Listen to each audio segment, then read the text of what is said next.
हाँ बच्चों, good morning good morning good morning. Audio और वीडियो क्लियर है? क्या ऑडियो और वीडियो क्लियर है? हाँ बताइए, सारे बच्चे बताएं, क्या ऑडियो और वीडियो क्लियर है?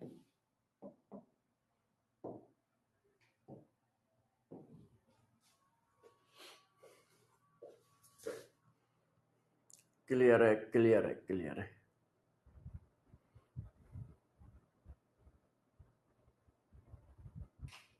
सर बुक का क्वेश्चन नंबर 12 समझ में नहीं आया गौतम। तो बेटा बुक का क्वेश्चन नंबर 12 नहीं समझ में आया तो बता देंगे, बिल्कुल बिल्कुल बता देंगे। ठीक है, नमस्ते बेटा, नमस्ते। All clear, all clear. Okay, okay. देखो, तो बातें बता देता हूं। सबसे पहली बात, आज 5 बजे लाइव है जीओसी की। आज 5 बजे लाइव है मेरी जीओसी की, जिसमें क्या पढ़ोगे? ठीक है, जो हम लोग पढ़ा रहे थे उसी को आगे करेंगे लाइव। कहां पर? यूट्यूब पर। यूट्यूब। पहली बात तो ये हो गई कि आपके पास 5 बजे लाइव होगी जीओसी की, आप वहां आके लाइव अटेंड करेंगे। ठीक है। दूसरी बात, टेस्ट का सिलेबस। जो टेस्ट का सिलेबस है वो क्या है? तो टेस्ट का सिलेबस इस बार मेजर टेस्ट है। मेजर टेस्ट है तो उसका सिलेबस हमने पहले ही बता रखा है। ठीक है। आयनिक इक्विलिब्रियम आएगा और साथ साथ में रेडॉक्स टाइट्रेशन आएगा।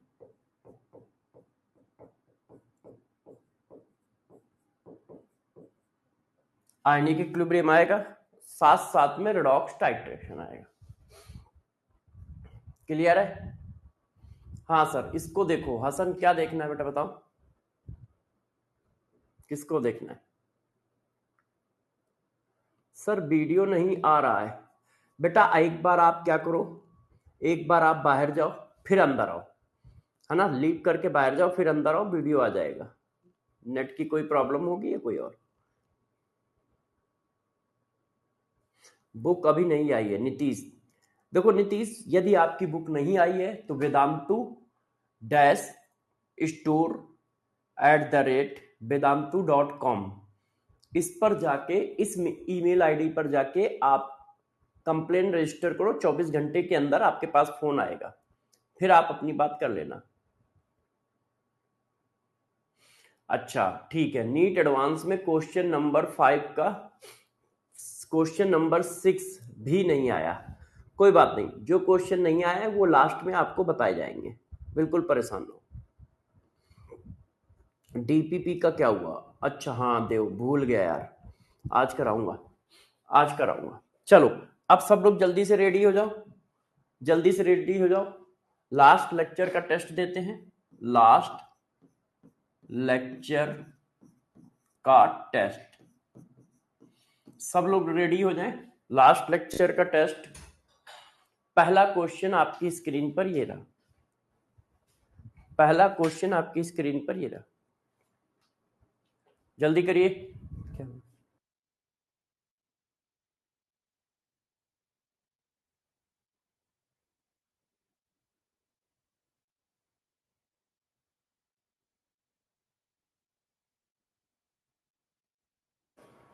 पहला क्वेश्चन आपकी स्क्रीन पर ये रहा, बताइए, जल्दी बताइए।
सॉरी, आवाज शायद मैंने ऑन नहीं की थी।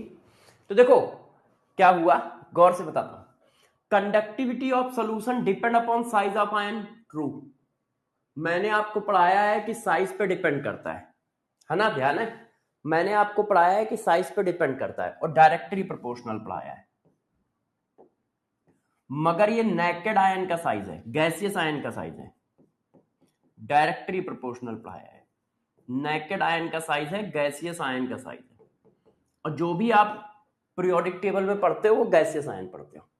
कंडक्टिविटी डिपेंड अपॉन विस्कोसिटी, ये भी ट्रू है, विस्कोसिटी पे डिपेंड करती है। विस्कोसिटी ज्यादा होगी तो कंडक्टिविटी कम होगी। Conductivity does not depend upon solvation of ion present in a solution, ये गलत है।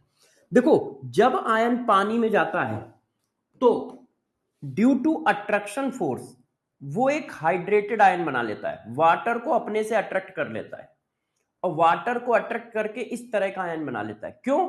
क्योंकि इस पर प्लस है, वाटर पे माइनस है, प्लस है, दोनों है। वाटर क्या है, पोलर है, तो माइनस प्लस दोनों है। इसको कहते हैं हाइड्रेटेड आयन या सॉल्वेशन आयन।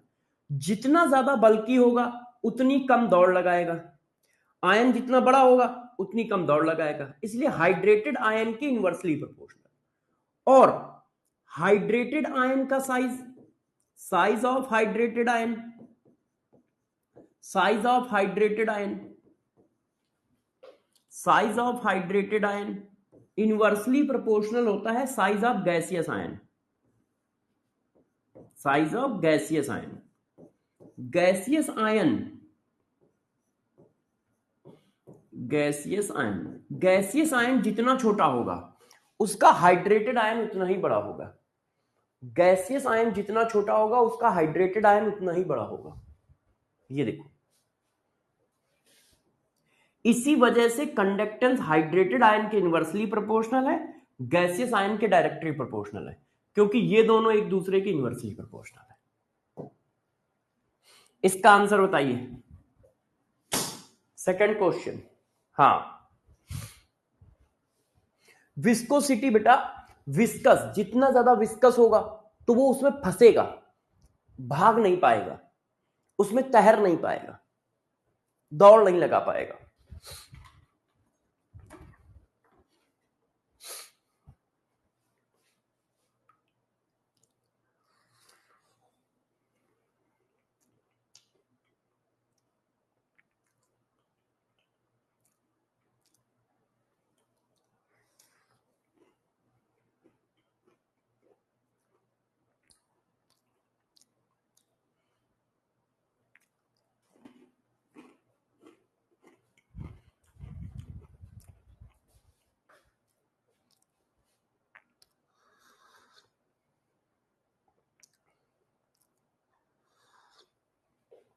बताइए बच्चों कौन सही है? Match the term given in column 1 with the unit given in column 2। अब इनमें से कौन सा मैच सही है? इनमें से कौन सा मैच सही है? आपको पता है मोलर कंडक्टेंस की यूनिट होती है ये siemens centimetre square mole inverse. Equivalent conductance की यूनिट होती है ये siemens centimetre square equivalent inverse. Kappa की यूनिट होती है ये साइमन सेंटीमीटर इनवर्स। और कंडक्टेंस की यूनिट होती है साइमन्स। अब इसमें से देखो कौन सी सही मैच है। फर्स्ट, मोलर कंडक्टेंस की यूनिट लिखी है siemens centimetre square equivalent inverse, गलत। इक्विवेलेंट कंडक्टेंस की यूनिट लिखी है siemens centimetre square equivalent inverse. Kappa की यूनिट लिखी है साइमन्स, गलत। अब कंडक्टेंस की यूनिट लिखी है साइमन सेंटीमीटर इनवर्स, गलत। B is the correct answer. हाँ, B is the correct answer. अब सारे बच्चे बताएं दो में से किसके कितने सही, दो में से किसके कितने सही? हाँ,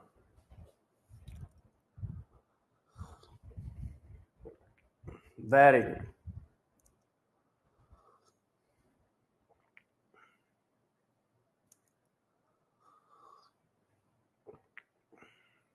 बहुत सही।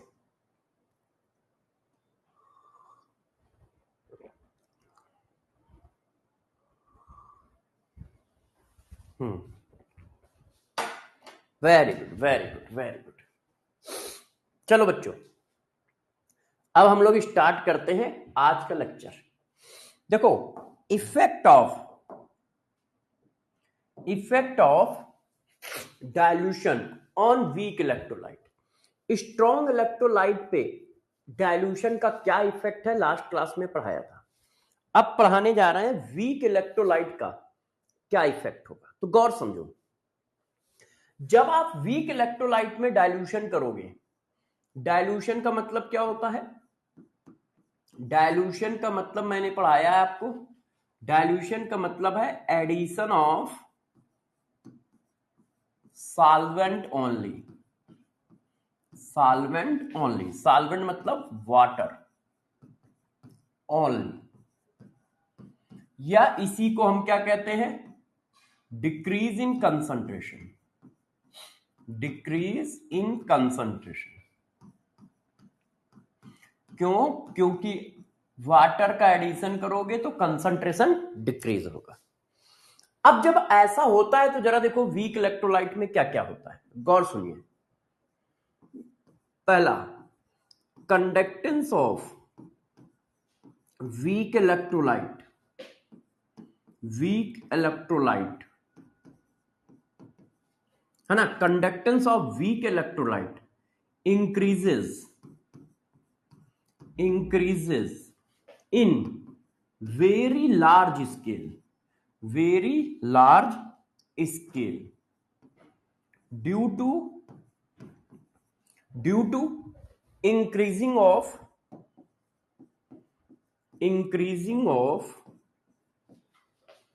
number of ions and ionic mobility ionic mobility क्यों इंक्रीज हो रही है? डिस्टेंस बिटवीन आयंस इंक्रीजेस, क्योंकि आयनों के बीच की डिस्टेंस बढ़ गई। इन सब पर डिटेल मैंने कल दी थी। इन सभी चीजों पर डिटेल मैंने कल दी थी कि आयन के बीच की डिस्टेंस बढ़ जाएगी तो क्या होगा? आयन के बीच की डिस्टेंस बढ़ गई तो अट्रैक्शन फोर्स कम हो गया। अट्रैक्शन फोर्स कम हो गया तो वो अपोजिट चार्ज की ओर तेजी से भगेंगे, है ना। नंबर ऑफ आयन बढ़ेंगे तो कंडक्टेंस बढ़ेगा। अब यहां पर बहुत ज्यादा इंक्रीज क्यों होता है? क्योंकि वीक इलेक्ट्रोलाइट है। तो वीक इलेक्ट्रोलाइट का अल्फा जो होता है 3 से 4% होता है। भाई यदि कोई वीक इलेक्ट्रोलाइट है तो वीक इलेक्ट्रोलाइट का हम लोगों ने बताया था कि डिग्री ऑफ डिसोसिएशन बहुत कम होता है। डिग्री ऑफ डिसोसिएशन जो होता है वो बच्चों वीक इलेक्ट्रोलाइट का 1% से लेके 10% के बीच में होता है, बहुत कम होता है। अब सोचो, अब हम जब इसको टेंस टू 0 करेंगे तो ये टेंस टू 100% होगा। 100%। क्यों? जब C की वैल्यू 0 करोगे तो अल्फा अपनी मैक्सिमम वैल्यू पे पहुंचेगा। तो अल्फा क्या है? अल्फा है डिग्री ऑफ डिसोसिएशन, और डिग्री ऑफ डिसोसिएशन की मैक्सिमम वैल्यू 100% है, इनफिनाइट नहीं है। जैसे फिजिक्स में जो x होता है, ये केमिस्ट्री मैथ्स में जो x होता है उसकी वैल्यू माइनस इंफिनाइट से प्लस इंफिनाइट है। तो जब C 0 की ओर अप्रोच करेगा तो अल्फा इंफिनाइट की ओर अप्रोच करेगा। मगर ये केमिस्ट्री है, केमिस्ट्री में अल्फा की मैक्सिमम वैल्यू 100% है। तो जब C 0 की ओर अप्रोच करेगा तो अल्फा 100% की ओर अप्रोच करेगा। इसका मतलब इनफिनाइट डाइल्यूशन पर ये स्ट्रॉन्ग इलेक्ट्रोलाइट बन जाएगा। देखो 100% डिसोसिएशन का मतलब क्या हुआ? स्ट्रॉन्ग इलेक्ट्रोलाइट बन गया, है ना। Eight infinite dilution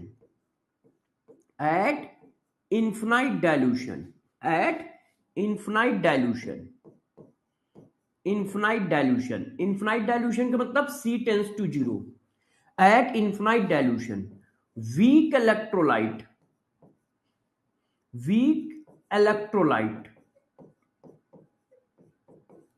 behaves as strong electrolyte। Infinite dilution पर वीक इलेक्ट्रोलाइट स्ट्रॉन्ग इलेक्ट्रोलाइट की तरह बिहेव करने लगता है। इसका मतलब तुम ये कह सकते हो, it means all electrolyte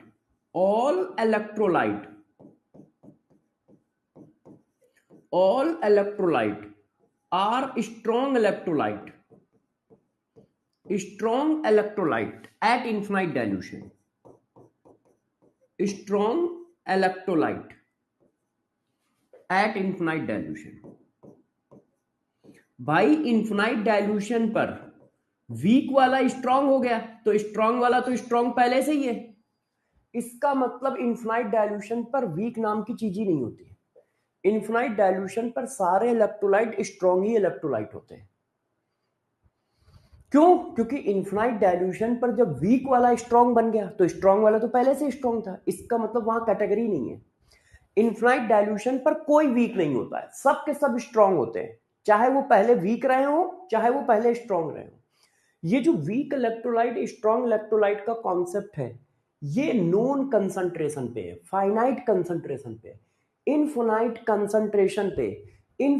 concentration पे सबके सब स्ट्रांग इलेक्ट्रोलाइट है। इनफिनाइट डाइल्यूशन पे, इनफिनाइट कंसंट्रेशन नहीं, इनफिनाइट डाइल्यूशन, इनफिनाइट डाइल्यूशन पर acetic acid strong electrolyte, infinite dilution पर HCl strong electrolyte, infinite dilution पर, है ना, इनफिनाइट डाइल्यूशन पर अमोनियम हाइड्रोक्साइड स्ट्रांग इलेक्ट्रोलाइट। कोई वीक इलेक्ट्रोलाइट होता ही नहीं है इनफिनाइट डाइल्यूशन पे। इनफिनाइट डाइल्यूशन पे सब के सब स्ट्रांग इलेक्ट्रोलाइट होते हैं। तो क्या ये बात आपको समझ में आई? क्योंकि जब C टेंस टू 0 जाएगा तो अल्फा टेंस टू 100% जाएगा, और अल्फा टेंस टू 100% का मतलब वो स्ट्रांग इलेक्ट्रोलाइट हो गया। वो क्या हो गया? स्ट्रांग इलेक्ट्रोलाइट हो गया। बात समझ पाए? तो पहला पॉइंट दिमाग में क्या बैठा लोगे? पहला पॉइंट बैठा लोगे कि स्ट्रांग इलेक्ट्रोलाइट के कंपेयर में वीक इलेक्ट्रोलाइट का कंडक्टेंस ज्यादा बढ़ता है डाइल्यूशन करने से। क्यों? क्योंकि डिस्टेंस बिटवीन आयन दोनों में बराबर बढ़ेगी। यदि मैं, गौर सुनना, यदि देखो 100 आयन यहां पर हैं, अब ये वीक इलेक्ट्रोलाइट के हो या स्ट्रांग इलेक्ट्रोलाइट को, यदि मैं इस आधे लीटर पानी को इस पूरे कमरे के पानी वाले बॉक्स में डाल दूंगा तो आयन की बीच की डिस्टेंस तो बराबर बढ़ेगी। क्यों? क्योंकि कंटेनर का साइज दोनों में सेम है। मगर स्ट्रांग इलेक्ट्रोलाइट में आयन ज्यादा थे, वीक इलेक्ट्रोलाइट में आयन बहुत कम थे। वो 10% आयनाइज होता है तो उसको फर्दर 90% आयोनाइज होना है, और वो पहले से 90% 98% आयोनाइज होता है तो उसको सिर्फ 2-3% आयोनाइजेशन का इंपैक्ट आएगा, इसको 90% आयोनाइजेशन का इंपैक्ट आएगा। तो वीक इलेक्ट्रोलाइट का कंडक्टेंस स्ट्रॉन्ग इलेक्ट्रोलाइट के कंडक्टेंस के रिस्पेक्ट में ज्यादा चेंज होता है, ज्यादा बढ़ता है डाइल्यूशन करने से, डाइल्यूटेड करने से। क्यों? क्योंकि इसमें नंबर ऑफ आयन ज्यादा बढ़ जाते हैं। अच्छा, दूसरा पॉइंट क्या दिमाग में रखना है? दूसरा पॉइंट दिमाग में यह रखना है कि इन्फिनाइट डाइल्यूशन पर सबके सब स्ट्रॉन्ग इलेक्ट्रोलाइट होते हैं। दूसरा पॉइंट दिमाग में क्या रखना है? इन्फिनाइट डाइल्यूशन पर सबके सब क्या होते हैं? सबके सब क्या होते हैं? स्ट्रॉन्ग इलेक्ट्रोलाइट होते हैं। यदि मैं आपसे ऐसा क्वेश्चन पूछ दूं, ये देखो, बताओ, यही क्वेश्चन है क्या? देखें, एक मिनट रुक जाओ, पहले मैं देख लूं। Molar conductance of acetate ion, हाँ ये नहीं, वैसे मैं ये बताऊंगा क्वेश्चन, मगर अभी मैं जो पूछ रहा हूं वो ये पूछ रहा हूं। ये देखो, ये देखिए, at infinite dilution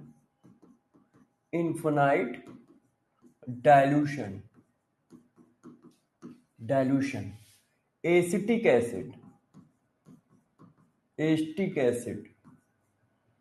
behaves as a weak electrolyte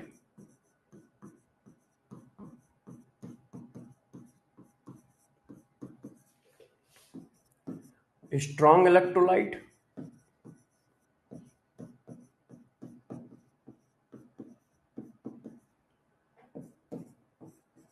can not say, हम कह नहीं सकते हैं, ठीक है, नन ऑफ दिस, इनमें से कोई नहीं। बताओ, बताइए, सब लोग आंसर दो, सभी लोग आंसर दो कि क्या आंसर आएगा। बताओ सब लोग, हाँ क्या आंसर आएगा बताओ। तो देखो, जब आप इन्फिनाइट डाइल्यूशन पे गए तो इन्फिनाइट डाइल्यूशन पे क्या होता है, इन्फिनाइट डाइल्यूशन पे सभी के सभी स्ट्रॉन्ग इलेक्ट्रोलाइट होते हैं। इन्फिनाइट डाइल्यूशन पे सभी के सभी क्या होते हैं, स्ट्रॉन्ग इलेक्ट्रोलाइट होते हैं। इन्फिनाइट डाइल्यूशन पे सभी के सभी स्ट्रॉन्ग इलेक्ट्रोलाइट होते हैं। वीक इलेक्ट्रोलाइट नाम की चीज नहीं पाई जाती है। वीक इलेक्ट्रोलाइट नाम की चीज पाई नहीं जाती है इन्फिनाइट डाइल्यूशन पे। तो ये क्या हो जाएगा, स्ट्रॉन्ग इलेक्ट्रोलाइट हो जाएगा। पक्का? हाँ। अब एक और पॉइंट समझो, एक और पॉइंट समझो। जब आप इन्फिनाइट डाइल्यूशन पे पहुंच जाते हो तो आयनों के बीच की डिस्टेंस इतनी ज्यादा हो जाती है, इतनी ज्यादा हो जाती है कि एक आयन दूसरे आयन को फील ही नहीं कर पाता। गौर समझना, एट इन्फिनाइट डाइल्यूशन और क्या होता है वो लिखता हूं, देखो अगला point. At infinite dilution, at infinite dilution, infinite dilution पे क्या होता है, जो आयनों के बीच में अट्रैक्शन फोर्स है वो जीरो हो जाता है, वो जीरो हो जाता है। फोर्स ऑफ अट्रैक्शन ए, ये जीरो हो जाता है। ये देखो, आयनों के बीच का अट्रैक्शन फोर्स जीरो हो जाता है। ये माना जाता है कि उनके बीच में किसी तरह का अट्रैक्शन फोर्स लग ही नहीं रहा है। क्यों? क्योंकि डिस्टेंस बहुत ज्यादा हो जाती है। रीजन क्या है, रीजन ये है कि आयनों के बीच की डिस्टेंस बहुत ज्यादा होती है। रीजन क्या है, distance between ion, distance between ions is very very large, very very long। दो आयनों के बीच की डिस्टेंस बहुत ज्यादा हो जाती है, जिसकी वजह से फोर्स टेंस टू जीरो हो जाता है। मतलब एक आयन दूसरे आयन के ऊपर कोई फोर्स नहीं लगाता है। जब एक आयन दूसरे आयन के ऊपर कोई फोर्स नहीं लगाएगा तो क्या होगा, वो फ्री मूव करेगा। एक आयन दूसरे आयन के ऊपर कोई फोर्स नहीं लगाता है तो वो फ्री मूव करता है, और उस समय उसका कंडक्टेंस अपनी मैक्सिमम वैल्यू को अचीव करता है। उस समय उसका कंडक्टेंस अपनी मैक्सिमम वैल्यू को अचीव करता है। क्यों? कंडक्टेंस को रोकने वाला कौन है, फोर्स ऑफ अट्रैक्शन, वो जीरो है। अब सबके सब स्ट्रॉन्ग इलेक्ट्रोलाइट है, तो भाई स्ट्रॉन्ग इलेक्ट्रोलाइट है, डिसोसिएशन भी 100% है। स्ट्रॉन्ग इलेक्ट्रोलाइट है, क्यों, अब सब स्ट्रॉन्ग इलेक्ट्रोलाइट बन गए। और डिस्टेंस उन दोनों के बीच में इतनी ज्यादा डिस्टेंस है कि किसी तरह का फोर्स भी वर्क नहीं कर रहा है। तो उस समय क्या होता है, एट इन्फिनाइट डाइल्यूशन, गौर सुनिएगा, at infinite dilution, infinite dilution पे क्या होता है, एक बात और समझो। At infinite dilution, infinite dilution पे value of conductance, value of conductance of ion is constant and achieve and max value। वो कांस्टेंट होता है और अपनी मैक्सिमम वैल्यू पर होता है, और अपनी कौन सी वैल्यू पर होता है, मैक्सिमम वैल्यू पर होता है। इन्फिनाइट डाइल्यूशन पे किसी भी आयन का कंडक्टेंस कांस्टेंट हो जाएगा और वो अपनी मैक्सिमम वैल्यू को अचीव कर लेगा। मतलब अब इसके बाद पानी मिलाओगे तो कंडक्टेंस बढ़ेगा ही नहीं, इसके बाद पानी मिलाओगे तो कंडक्टेंस बढ़ेगा ही नहीं, फिक्स हो जाएगा, और वो अपनी मैक्सिमम वैल्यू को अचीव कर लेता है। मतलब इससे ज्यादा वैल्यू हो ही नहीं सकती। अब गौर सुनना जो अगला पॉइंट लिख रहा हूं, गौर सुनना जो अगला पॉइंट लिख रहा हूं। and does not depend upon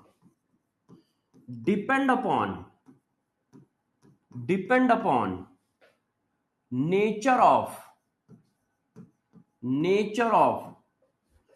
parents molecule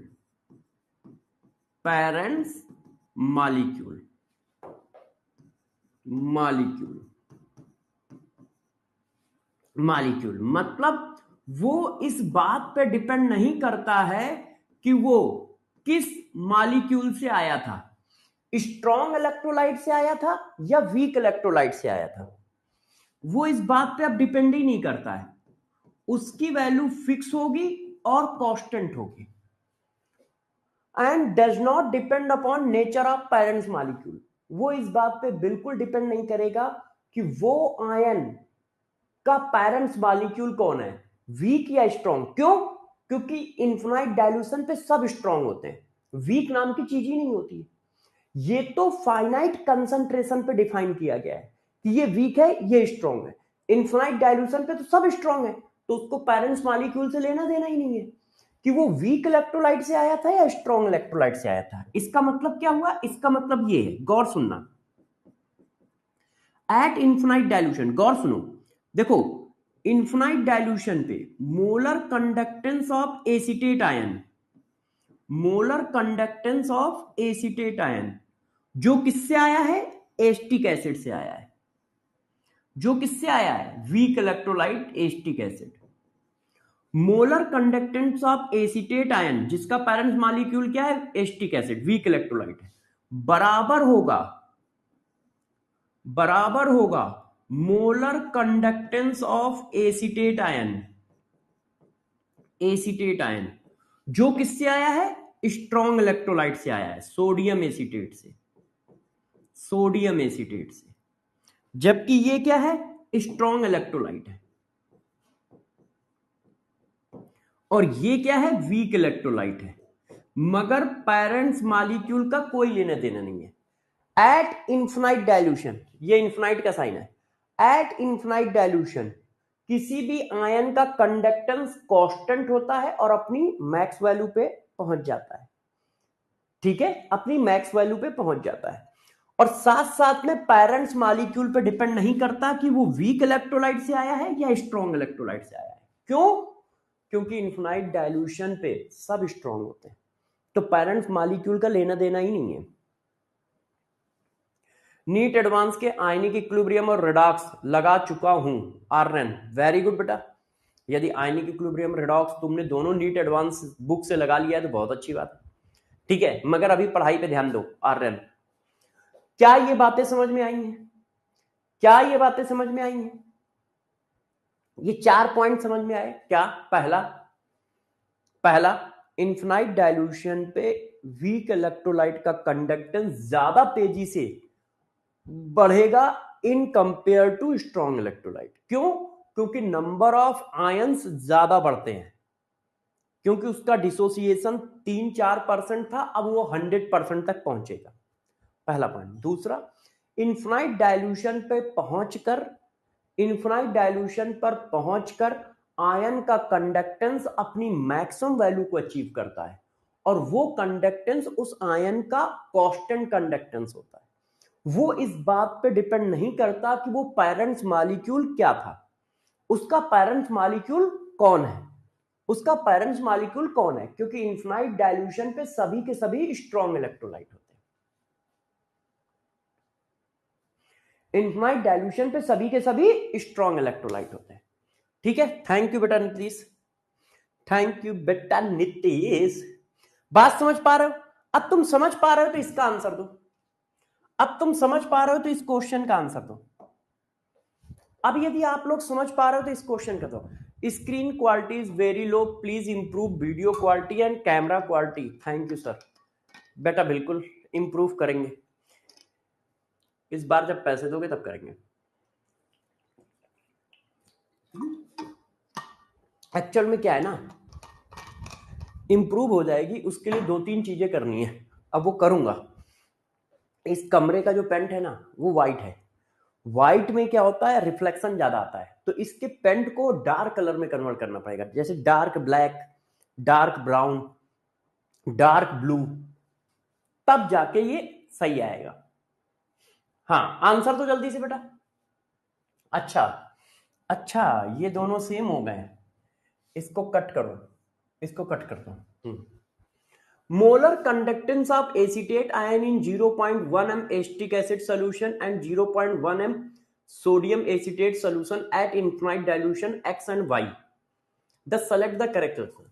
infinite dilution पे किसी भी आयन का कंडक्टेंस कांस्टेंट होता है और बराबर होता है, वो इस बात पे डिपेंड नहीं करता कि वो किससे आया है। अब ये एसीटेट आयन चाहे एसिटिक एसिड से आया हो, ये एसीटेट आयन चाहे सोडियम एसीटेट से आया हो, उसकी वैल्यू इनफाइनाइट डाइल्यूशन पे सेम होगी। क्यों? किसी भी आयन का कंडक्टेंस इनफाइनाइट डाइल्यूशन पे अपनी मैक्सिमम वैल्यू को अचीव करता है और कांस्टेंट होता है, और दोनों की कंसंट्रेशन सेम है। Yes, very good, very good. तो ऐसे क्वेश्चन आपको देखने को मिलेंगे पेपर में। अच्छा, अब बात करते हैं कि कोलार चला क्या है। अब बात करते हैं कि कोलार चला क्या है। अब जरा देखो कोलार चला क्या है। तो कोलार्च ने यह बताया, ओके ठीक है, संकल्प करा दूंगा। कोलार्च ने यह बताया कि इनफाइनाइट डाइल्यूशन पे वीक इलेक्ट्रोलाइट का कंडक्टेंस कैसे निकालोगे। जैसे कल क्या था, स्ट्रॉन्ग इलेक्ट्रोलाइट के कंडक्टेंस के लिए मैंने बताया ऑन सर्कल हक्कल डी बाई, वहां इन गोल्ड लिखा है, उसको डी बाई कर लो, वो साइंटिस्ट डी बाई था। ऑन सर्गर, हक्कल और डी बाई ने इक्वेशन दी थी lambda M V equal to lambda M infinite minus B under root C. तो वो क्या था, स्ट्रॉन्ग इलेक्ट्रोलाइट का इन्फिनाइट डाइल्यूशन पे मोलर कंडक्टेंस कैसे निकालोगे, उसका कॉन्सेप्ट, उसका फार्मूला, उसकी इक्वेशन। अब वीक इलेक्ट्रोलाइट का इन्फिनाइट डाइल्यूशन पे मोलर कंडक्टेंस कैसे निकालोगे, उसका कोई कॉन्सेप्ट, उसका कोई फार्मूला, वो बताया कोलार्च ने। कोलार्च ने कहा, कोलार्च लॉ को क्या कहते हैं, independent migration of ions at infinite dilution. Kohlrausch ने बताया, देखो कोलार्च ने क्या बताया, अब मैं बता रहा हूं उनका लॉ। कोलार्च लॉ क्या है, ये देखो, अब मैं कोलार्च लॉ बता रहा हूं, मैं इसको कॉपी कर देता हूं, एक मिनट रुक जाओ। यस, अब देखो कोलार्च लॉ आपको लिख के दे रहा हूं, ये कॉपी हो गया, इसको इधर लाया, अब इसको इधर से रफ कर देता हूं। ये सब लिखा हुआ है, परेशान मत होना, ये सारी बातें लिखी हुई हैं, परेशान मत होइएगा।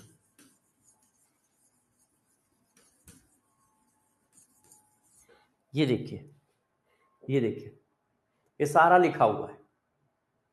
अब देखो कोलार्च लॉ क्या है।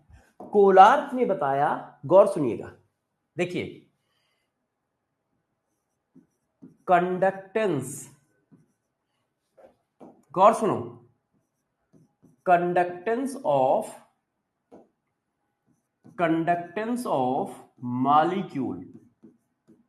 molecules at infinite dilution,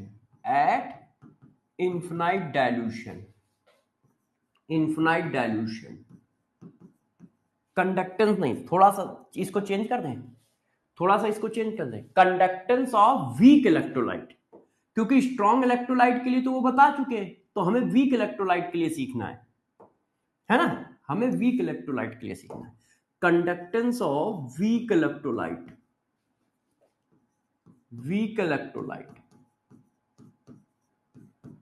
अब वैसे ये किसी भी इलेक्ट्रोलाइट पे लग जाएगा, क्योंकि इनफिनाइट डाइल्यूशन पे सब के सब स्ट्रॉन्ग होते हैं। ये किसी भी इलेक्ट्रोलाइट पे लग जाएगा, क्योंकि इनफिनाइट डाइल्यूशन पे सब के सब स्ट्रॉन्ग होते हैं। Conductance of molecule eight infinite dilution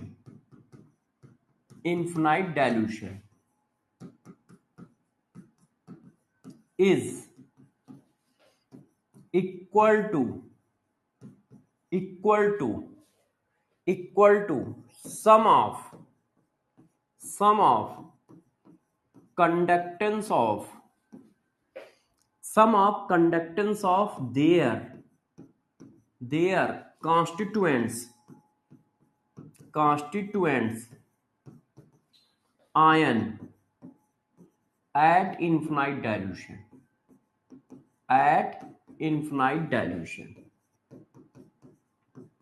infinite dilution. Conductance of molecule at infinite dilution is equal to sum of conductance of their constituents ion at infinite dilution. Due to, ऐसा क्यों कहते हैं, ऐसा क्यों कह सकते हो? Due to independent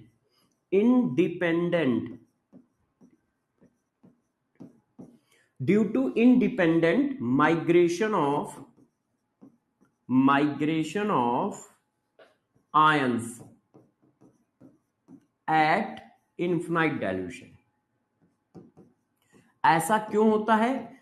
क्योंकि इन्फिनाइट डाइल्यूशन पर आयन इंडिपेंडेंट माइग्रेशन करता है, किसी आयन का किसी आयन के साथ कोई लेना देना नहीं होता है. क्यों? क्योंकि फोर्स ऑफ अट्रैक्शन जीरो हो जाता है. Due to independent migration of ion. क्यों? इन्फिनाइट डाइल्यूशन पे किसी आयन का किसी आयन से कोई लेना देना नहीं है, वो फ्री मूव कर रहा है. क्यों फ्री मूव कर रहा है? क्योंकि फोर्स ऑफ अट्रैक्शन जीरो है. क्यों जीरो है? क्योंकि पानी क्या हो गया है? बहुत इन्फिनाइट हो गया है, तो आयनों के बीच की डिस्टेंस बहुत ज्यादा हो गई है, तो फोर्स ऑफ अट्रैक्शन जीरो हो गया. ये देखो, अब ये कैसे काम करता है मैं आपको करके दिखाता हूं, जरा सारे बच्चे गौर से समझेंगे इसको. सपोज करो ये एक मॉलिक्यूल है AXBY, और ये बेटा पानी में जाके ऐसे ब्रेक होता है. A की पावर, A कितने हैं? X. B कितने हैं? Y. तो देखो A कितने हैं? X. इसके ऊपर पावर क्या आएगी? जो B के नीचे है. B कितने हैं? Y. इसके ऊपर पावर क्या आएगी? जो A के नीचे है. ये देखिए, अब इसका यदि आप मोलर कंडक्टेंस लिखोगे तो कैसे लिखोगे? इन्फिनाइट डाइल्यूशन पे.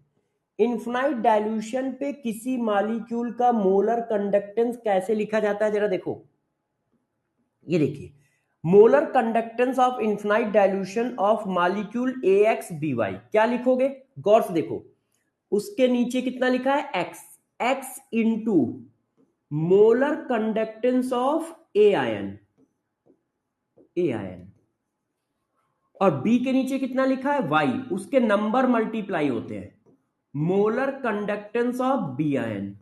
ये देखिए, ऐसे लिखोगे. Molar conductance of AXBY molecule, उसके नंबर कितने नंबर है X के? X. उसको आप यहां से निकाल लिया करो. X into molar conductance of A ion plus Y into molar conductance of B ion. Molar conductance ऐसा लिखा जाएगा.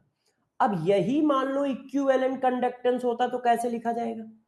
गौर से सारे बच्चे ध्यान देंगे. इक्विवेलेंट कंडक्टेंस ऐसे लिखा जाता है.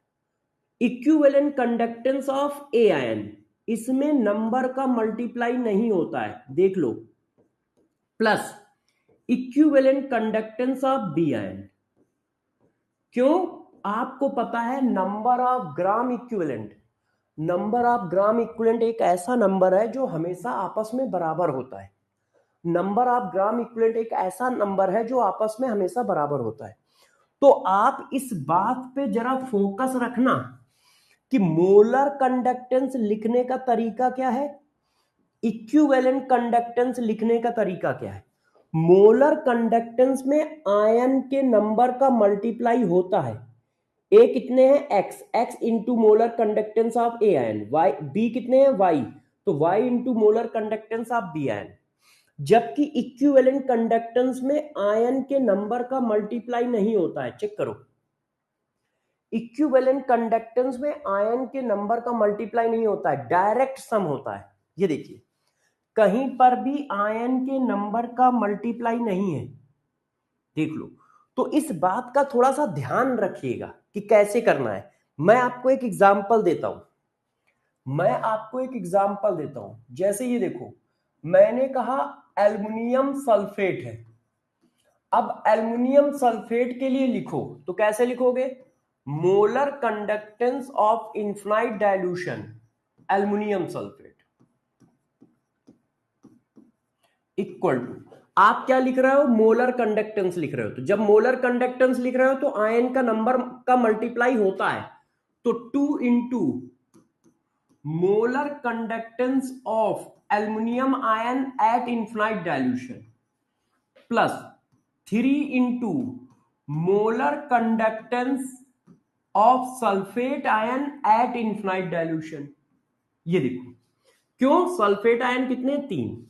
अब यदि इसी का इक्विवेलेंट कंडक्टेंस लिख रहे होते, equivalent conductance of aluminium ion, aluminium sulphate, तो देखो equivalent conductance of, sorry, equivalent conductance of aluminium ion plus equivalent conductance of sulphate ion. अब इसमें नंबर का मल्टीप्लाई नहीं होगा, अब इसमें नंबर का मल्टीप्लाई नहीं होगा, चेक कर लो। अब मोलर कंडक्टेंस से इक्विवेलेंट कंडक्टेंस में जाते कैसे हैं, ये मैं पीछे पढ़ा चुका हूं। मोलर कंडक्टेंस से इक्विवेलेंट कंडक्टेंस में जाते कैसे हैं वो मैं पीछे पढ़ा चुका हूं, ये फार्मूले से। मान लो मोलर कंडक्टेंस दिया है, इक्विवेलेंट कंडक्टेंस बनाना है, या इक्विवेलेंट कंडक्टेंस दिया है, मोलर कंडक्टेंस बनाना है, तो इस फार्मूले से एक दूसरे में कन्वर्जन करते हैं। और ये फार्मूला लिखा कैसे जाता है, ऐसे लिखा जाता है। मोलर कंडक्टेंस जब निकालोगे तो आयन का मल्टीप्लाई होगा, बार बार ध्यान दिला रहा हूं, गड़बड़ मत कर देना। इक्विवेलेंट कंडक्टेंस निकालोगे तो नहीं होगा। फॉर एग्जाम्पल, अब जरा इसका एग्जाम्पल करके देखो, एग्जाम्पल करके देखो जरा, क्वेश्चन करो, क्वेश्चन करो। देखो मोलर कंडक्टेंस, कौन सा कंडक्टेंस है, molar conductance of aluminium ion and sulphate ion at infinite dilution 120 और 80 siemens centimetre inverse, siemens centimetre square होता है, इनवर्स होता ही नहीं है, गलत लिखा, हाँ, siemens centimetre square mole inverse respectively. Calculate molar conductance of aluminium sulphate at infinite dilution. आपसे क्या पूछा जा रहा है, मोलर कंडक्टेंस पूछा जा रहा है। तो मोलर कंडक्टेंस कैसे निकालोगे एल्युमिनियम सल्फेट का, molar conductance of aluminium sulphate equal to 2 into molar conductance of aluminium ion at infinite dilution plus 3 into molar conductance of sulphate ion at infinite dilution. Aluminium ion का molar conductance कितना दिया है infinite dilution पे, 120, और sulphate ion का infinite dilution पे molar conductance कितना दिया है, 80। तो 240 प्लस 240, 8 त्रिक 24 होता है ना, आया 480 Simon centimetre square mole inverse. ये देखो आंसर 480। सब लोग आंसर बताओ जल्दी जल्दी, सभी बच्चे आंसर बताएं। अरे भाई सभी बच्चे आंसर बताओ, क्या आएगा।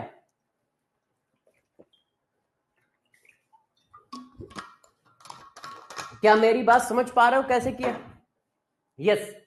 अब जब तुम समझ पा रहे हो तो ये क्वेश्चन करो, ये क्वेश्चन करो, अच्छे से समझना क्या लिखा है, equivalent conductance of aluminium ion. वही क्वेश्चन है, वही सब कुछ है, मैंने थोड़ा सा चेंज कर दिया है। करिए आंसर बताइए, वही क्वेश्चन है, वही सब कुछ है। अब देखना आंसर क्या आएगा।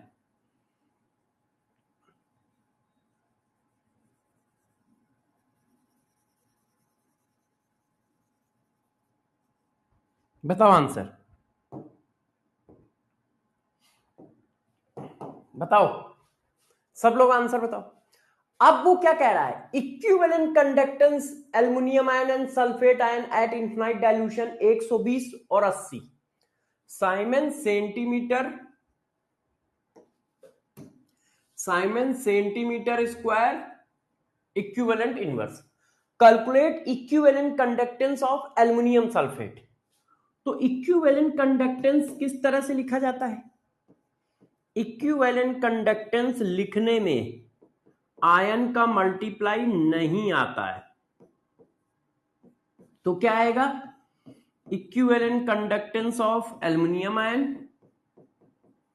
Plus equivalent conductance of sulphate ion. ये देखो, अब आप इसको मल्टीप्लाई कर लो। अब मैं इसको एक बार कॉपी भी कर लेता हूं, क्यों, मैं इस क्वेश्चन को भी फिर पूछूंगा। अब इसकी वैल्यू लिख लो। ओ सॉरी, एक मिनट रुकना यार बच्चों। अब इसकी वैल्यू कितनी है, 120 80, कितना आया 200, क्या, Simon centimetre square equivalent inverse. अब आंसर देखो 200 आया। तो आपको ध्यान रखना पड़ेगा मल्टीप्लाई किस में होता है किस में नहीं। अब देखो, इसी क्वेश्चन को मैंने फिर पूछा, यही क्वेश्चन मैंने फिर पूछा आपसे, यही क्वेश्चन मैंने फिर पूछा, बस मैं थोड़ा सा चेंज करना चाहता हूं। किसी बच्चे को बुरा तो नहीं लगेगा, मैं बस थोड़ा सा चेंज करना चाहता हूं, किसी बच्चे को बुरा तो नहीं लगेगा। देखो, सेम क्वेश्चन है, सब कुछ सेम है, मैं बस जरा सा चेंज करना चाहता हूं। अब बताओ, equivalent conductance of aluminium ion sulphate ion at infinite dilution 120 80 siemens centimetre square equivalent inverse respectively. Calculate molar conductance of aluminium sulphate. Information दी है इक्विवेलेंट कंडक्टेंस की, पूछ रहा हूं मोलर कंडक्टेंस। इंफॉर्मेशन देखो क्या दी है, इक्विवेलेंट कंडक्टेंस की, और मैंने पूछा है मोलर कंडक्टेंस। तो अब आप क्या करो, अब आप इक्विवेलेंट कंडक्टेंस निकाल लो। आप क्या करो, डायरेक्ट इक्विवेलेंट कंडक्टेंस निकाल लो एल्युमिनियम सल्फेट का।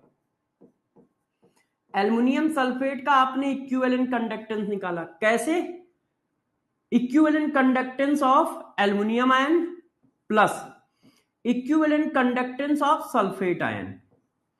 तो ये आया equivalent conductance of aluminium sulphate. ये क्या आया, equivalent conductance of aluminium sulphate. अब इसको मोलर कंडक्टेंस में कन्वर्ट कर लो। Molar conductance of aluminium sulphate equal to, molar conductance of aluminium sulphate equal to N factor of aluminium sulphate, N factor of aluminium sulphate into equivalent conductance of aluminium sulphate. क्यों, क्योंकि question में पूछा गया है molar conductance निकालो, तो मैंने पहले इसका इक्विवेलेंट कंडक्टेंस निकाल लिया, अब मैं इसको मोलर कंडक्टेंस में कन्वर्ट कर रहा हूं। अब एन फैक्टर ऑफ सॉल्ट कितना होगा, एन फैक्टर ऑफ सॉल्ट कितना होगा, सल्फेट के ऊपर 2 चार्ज होता है और 3 सल्फेट है 6, एक सल्फेट के ऊपर 2 चार्ज 3 सल्फेट है 6, और इसकी वैल्यू कितनी है 200, तो कितना आ गया 800, नहीं 6 दूनी 12, कितना होता है 1200 Simon centimetre square mole inverse. ये देखो है आंसर कितना हुआ, ये देखिए। अब इसका आंसर चेंज कर देता हूं, ये देखो आंसर मैच कराने के लिए यहां पे 1 कर दो, यहां पे 1 कर दो, आंसर मैच हो गया आपका। ये देखो, तो क्वेश्चन कैसा भी पूछा जा सकता है, बात समझ पा रहे हो। एक टाइप का क्वेश्चन तो ऐसा आएगा जैसे मैंने ये पूछे। अब गौर से समझो, अब गौर से समझो, एक और बात बताता हूं, एक और बात बताता हूं, ठीक है, अभी खत्म नहीं हुआ है, अभी खत्म नहीं हुआ है। अब देखो,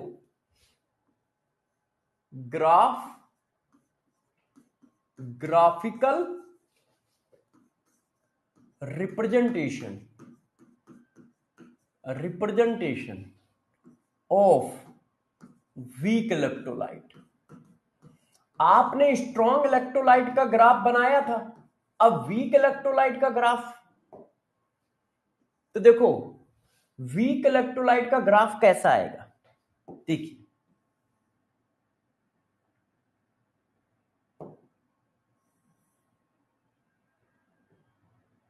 देखो ये है molar conductance at V dilution और ये है अंडर रूट सी।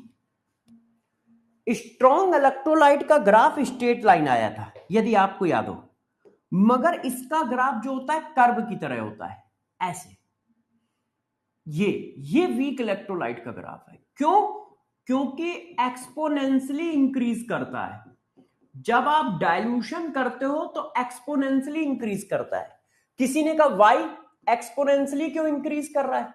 क्योंकि अल्फा एक्सपोनेंशियली इंक्रीज कर रहा है। ये देखो, स्क्वायर करो, ये देखिए, ये देखिए अल्फा स्क्वायर में बढ़ रहा है। तो इसीलिए वीक इलेक्ट्रोलाइट का ग्राफ एक्सपोनेंशियली इंक्रीज करता है ऐसे। जबकि स्ट्रॉन्ग इलेक्ट्रोलाइट का ग्राफ क्या होता है? एक स्ट्रेट लाइन होता है ऐसे। स्ट्रॉन्ग इलेक्ट्रोलाइट का graph straight line with negative slope होता है। ये देखो, वीक इलेक्ट्रोलाइट की कोई इक्वेशन नहीं है, ध्यान रखना, वीक इलेक्ट्रोलाइट की कोई इक्वेशन नहीं है।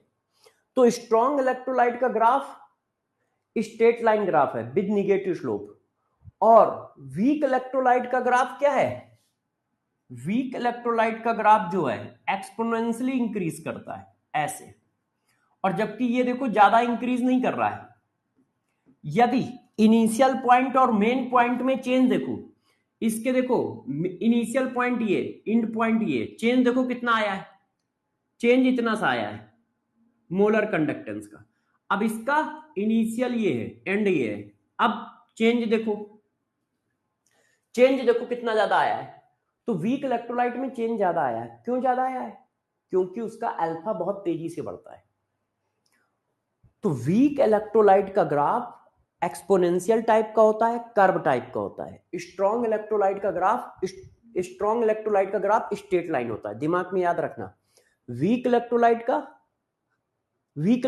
का कर्व फॉर्म, स्ट्रॉन्ग इलेक्ट्रोलाइट का स्ट्रेट लाइन, वीक इलेक्ट्रोलाइट का कर्व फॉर्म, स्ट्रॉन्ग इलेक्ट्रोलाइट का स्ट्रेट लाइन।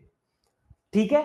क्यों? क्योंकि इस पर भी क्वेश्चन मिलेंगे, इस पर भी क्वेश्चन मिलेंगे। जैसे ये देखो, ये आईआईटी में आया हुआ क्वेश्चन है, आईआईटी में आया हुआ क्वेश्चन है, आईआईटी जेई मेंस में आया है, 2021 में आया है शायद, जहां तक मुझे याद है। बताओ ये question, the variation of molar conductance with concentration of electrolyte x in equal solution show in the given figure. ये मोलर कंडक्टेंस है वाई एक्सिस पे, एक्स एक्सिस पे अंडर रूट सी। अब वो पूछ रहा है the electrolyte x is NaCl। अब ये ग्राफ किसका है? वीक इलेक्ट्रोलाइट का है कि स्ट्रॉन्ग इलेक्ट्रोलाइट का? सारे बच्चे बताएं, ये जो ग्राफ बना हुआ है वो आपके हिसाब से वीक इलेक्ट्रोलाइट का है कि स्ट्रॉन्ग इलेक्ट्रोलाइट का? तो ये तो कर्व फॉर्म में है, तो ये वीक इलेक्ट्रोलाइट का ग्राफ है। तो जब ये वीक इलेक्ट्रोलाइट का ग्राफ है तो जो एक्स होगा वो वीक इलेक्ट्रोलाइट होगा। अब NaCl सॉल्ट है, स्ट्रॉन्ग इलेक्ट्रोलाइट है, HCl स्ट्रॉन्ग एसिड है, स्ट्रॉन्ग इलेक्ट्रोलाइट है, KNO3 स्ट्रॉन्ग इलेक्ट्रोलाइट है, एस्टिक एसिड, ये एस्टिक एसिड है, वीक एसिड है, और वीक एसिड है तो वीक इलेक्ट्रोलाइट है। तो इसका मतलब इसका ग्राफ होगा, इसका मतलब ये इसका ग्राफ होगा। ये देखो ये क्वेश्चन, ये भी क्वेश्चन आईआईटी जेई का है, ये भी क्वेश्चन आईआईटी जेई का है। अब ये क्या है? उस क्वेश्चन का बड़ा भाई हो गया जेई। ये क्या है? उस क्वेश्चन का बड़ा भाई, थोड़ा और टफ हो गया। ये भी क्वेश्चन आईआईटी जेई का है। अब वो पूछ रहा है एक ग्राफ प्लॉटेड है, a graph was plotted between molar conductance various electrolyte concentration. अब इनमें से कौन क्या है पहचानना है। देखो ये वीक इलेक्ट्रोलाइट का है, ये दोनों स्ट्रॉन्ग इलेक्ट्रोलाइट है, ये दोनों स्ट्रॉन्ग इलेक्ट्रोलाइट है। तो सबसे पहले ये चेक करो कि वीक इलेक्ट्रोलाइट कौन है, थर्ड। तो थर्ड वीक इलेक्ट्रोलाइट होगा, थर्ड वीक इलेक्ट्रोलाइट होगा। ये गलत हो गया, थर्ड वीक इलेक्ट्रोलाइट होगा ये। या तो आंसर ये है या ये है। अब सही आंसर कौन है? अब देखो कंडक्टेंस किसका ज्यादा है। देखो आप ये स्ट्रेट लाइन डाली आपने, अब आप देखो कंडक्टेंस किसका ज्यादा है। सेकंड वाले का कंडक्टेंस इतना है, थर्ड वाले का कंडक्टेंस यहां से लेके यहां तक है। तो सेकंड वाले का कंडक्टेंस कम है, फर्स्ट वाले का ज्यादा है। अब आप इनके कंडक्टेंस का ऑर्डर लगाओ, इनके कंडक्टेंस का ऑर्डर लगाओ। ऐसा क्वेश्चन मैं पीछे करा चुका हूं कल। इन दोनों के कंडक्टेंस में कंडक्टेंस किसका ज्यादा होगा, HCl का। किसी भी कैटायन का कंडक्टेंस H आयन के कंडक्टेंस से कम होता है, H आयन का कंडक्टेंस किसी भी कैटायन के कंडक्टेंस से ज्यादा होता है। इसका मतलब ऊपर वाला ग्राफ, ये ग्राफ HCl का होगा, ये ग्राफ NaCl का होगा। क्यों? क्योंकि HCl का कंडक्टेंस ज्यादा है due to Grotthuss effect, due to Grotthuss effect. इसका मतलब फर्स्ट लाइन किसकी है, HCl की है, और सेकेंड लाइन किसकी है, NaCl की है, NaCl की। अब इससे ज्यादा और एडवांस फॉर्म का क्वेश्चन ये है, दोनों IIT के क्वेश्चन है, मगर ये क्वेश्चन बहुत अच्छा है, टफ है, उसके रिस्पेक्ट में, उसके रिस्पेक्ट में। बात समझ पाए सब लोग, बात समझ पाए? अच्छा, अब समझ गए हो तो आगे बढ़ाते हैं, अभी खत्म नहीं है, अभी खत्म नहीं है। देखो मैं खूब क्वेश्चन कराऊंगा, आप बिल्कुल परेशान ना हो, मस्ती से पढ़ेंगे। यदि हमें कहीं टाइम की जरूरत पड़ेगी तो या तो एक्स्ट्रा क्लास लेंगे या क्लास का टाइम ड्यूरेशन बढ़ाएंगे, मगर किसी चीज में कोई कंप्रोमाइज नहीं होगा। पूरी थ्योरी मिलेगी, खूब क्वेश्चन कराएंगे, ठीक है। यदि मान लो टाइम कम पड़ेगा कि नहीं यार सिलेबस स्लो हो रहा है, तो या तो मैं क्लास के घंटे बढ़ा दूंगा या बीच बीच में एक्स्ट्रा क्लास लूंगा, मगर किसी तरह का कोई कंप्रोमाइज नहीं होगा। मगर एक बात ध्यान रखना, ये सब कुछ रिजल्ट में तभी कन्वर्ट होगा, चाहे वो मेरी मेहनत हो चाहे वो आपकी मेहनत हो, जब आप खूब तेजी से घर में भी प्रैक्टिस करोगे, आप खूब तेजी से घर में भी मेहनत करोगे। मैं सब बच्चों को बोल चुका हूं कि नीट एडवांस बुक सारे बच्चे लगाएं। हो सकता है कि आप लोग सोचते हो कि यार सर मतलब उसके लिए कह रहे हैं, वो क्या होता है, बेचने के लिए कह रहे हैं, ये भी हो सकता है, सोच सकते हो, मगर इस बुक के क्वेश्चन अल्टीमेट है। यदि आप 2 से 3 बार ये बुक लगा लेते हो तो आपका एक अलग लेवल हो जाएगा। क्योंकि यदि मैंने मान लो जैसे इलेक्ट्रोकेमिस्ट्री है, इलेक्ट्रोकेमिस्ट्री में मैंने शायद 80 क्वेश्चन दिए हैं, 80 से 100 क्वेश्चन है। यदि मैंने 80 क्वेश्चन दिए हैं तो वो 80 अलग अलग कॉन्सेप्ट है, 80 अलग अलग कॉन्सेप्ट है। ऐसा कहीं नहीं हुआ है कि एक कॉन्सेप्ट पे 2 या 3 क्वेश्चन पढ़े हो, या 10 क्वेश्चन पढ़े हो, या 50 क्वेश्चन पढ़े हो। एक कॉन्सेप्ट से पे ज्यादा से ज्यादा 2 क्वेश्चन, नहीं तो हर क्वेश्चन में अलग कॉन्सेप्ट। इससे क्या होगा, आप पूरा चैप्टर मिनिमम क्वेश्चन में रिवाइज कर लोगे। मतलब हर कॉन्सेप्ट दिमाग में आ जाएगा, हर कॉन्सेप्ट दिमाग में आ जाएगा, और साथ साथ में जितने भी क्वेश्चन है वो अच्छे खासे स्टैंडर्ड क्वेश्चन है। तो इसीलिए मैं एक बार लगाने की बात नहीं कर रहा हूं, 2 बार लगाने की बात कर रहा हूं। जैसे हर तरह का क्वेश्चन, हर तरह का कॉन्सेप्ट तुम्हारे दिमाग में छप जाए। अब जो मैंने क्वेश्चन कराया है, ऐसा नहीं कि इसमें नहीं होगा, इसमें भी मैंने डाला होगा। मैंने बस इसमें क्या है, सेकंड वाला डाला होगा, वाला नहीं डाला होगा। इसमें भी मैंने डाला होगा IIT वाला क्वेश्चन, क्योंकि बहुत सारे क्वेश्चन मैंने बनाए हैं और बहुत सारे क्वेश्चन जो अच्छे थे, जो अच्छे थे। ये देखो मैंने कहा ना, मैंने क्वेश्चन जरूर डाला होगा, मगर मैंने दूसरा डाला। ये चेक करो, ये वाला क्वेश्चन जो सेकंड वाला है वो स्टैंडर्ड क्वेश्चन है, तो देखो मैंने यहां डाला है, ये देखो इस क्वेश्चन में। अब पता नहीं वहां दिख रहा है कि नहीं दिख रहा है, ये क्वेश्चन वही है, क्वेश्चन नंबर 9। तो इसके पीछे रीजन क्या है? देखो वो एक अलग बात है कि ठीक है यार सबको कुछ ना कुछ चाहिए होता है, मगर इन बुकों के पीछे एक सबसे बड़ा रीजन ये है कि ये एक तो बहुत मोटी नहीं है, हर बच्चा कर सकता है, हर बच्चा कर सकता है, उसके लिमिट में। और ये जो 80, 90, 100 क्वेश्चन हर चैप्टर में है, ये यूनिक है। मतलब ऐसा नहीं है कि एक ही कॉन्सेप्ट पे 20 क्वेश्चन है और फिर किसी कॉन्सेप्ट पे एक है जो इंपॉर्टेंट कॉन्सेप्ट है उस पे एक है, या क्वेश्चन ही नहीं है, ऐसा नहीं है। हर कॉन्सेप्ट पे क्वेश्चन है, नए नए तरीके के क्वेश्चन है, ऐसे है कि जैसे आपका स्टैंडर्ड भी बढ़ सके। तो इसी वजह से मैं एक बार लगाने को नहीं कहता हूं, 2 बार लगाने को कहता हूं, कि कम से कम 2 बार लगा लोगे तो तुम्हारे दिमाग में हर तरह के कॉन्सेप्ट को डील करने की क्षमता आ जाएगी। और जब तुम्हारे दिमाग में हर तरह के कॉन्सेप्ट को डील करने की क्षमता आ जाएगी तो तुम वहां पे फास्ट क्वेश्चन निकाल पाओगे। तुम क्या समझते हो कि सर्वेश दीक्षित कोई टैलेंटेड इंसान है? क्या समझते हो कि एसीपी सर कोई टैलेंटेड इंसान है, तरुण सर कोई टैलेंटेड इंसान है, एमडी सर कोई टैलेंटेड इंसान है, या बाकी टीचर कोई टैलेंटेड इंसान है? नहीं नहीं नहीं। इन सब लोगों ने इतनी मेहनत की है, इन सब लोगों ने इतनी प्रैक्टिस की है, या इन सब लोगों ने सब्जेक्ट को इतना जिया है, पढ़ा है, जिसकी वजह से ये चीजों को इजी कर पाते हैं। टैलेंटेड नहीं है, टैलेंटेड कोई नहीं होता है।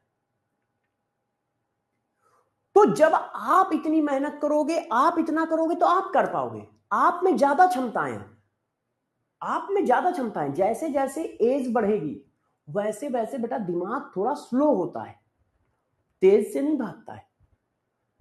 अब मैं केमिस्ट्री जानता हूं, फिजिक्स नहीं जानता, जूलॉजी नहीं जानता, बॉटनी नहीं जानता, मैथ नहीं जानता, जबकि मैंने मैथ्स और फिजिक्स 12th की पढ़ाई है 1 साल, 2 साल मैंने 12th की मैथ्स भी पढ़ाई है, 12th की फिजिक्स भी पढ़ाई है, मगर मुझे याद नहीं है क्योंकि उसको हो गए 21-22 साल और बहुत ज्यादा हो गए। बिल्कुल। और बायो तो मुझे 9 से ही नहीं आती थी, मतलब बायो तो मुझे 9 से ही नहीं आती थी। तो आप जरा समझो इस बात को, आप इसको जरूर करिए। अच्छा चलो, मैं भावनाओं में आ गया, मैं पढ़ाने जा रहा था कुछ।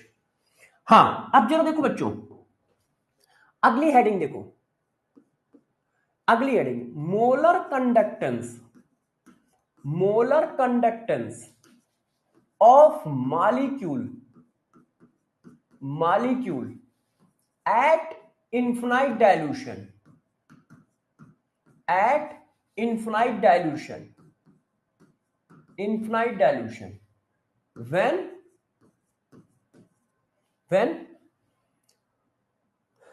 अच्छा चलो इधर ऐसे लिखते हैं तो बहुत बड़ा स्टेटमेंट हो जाएगा।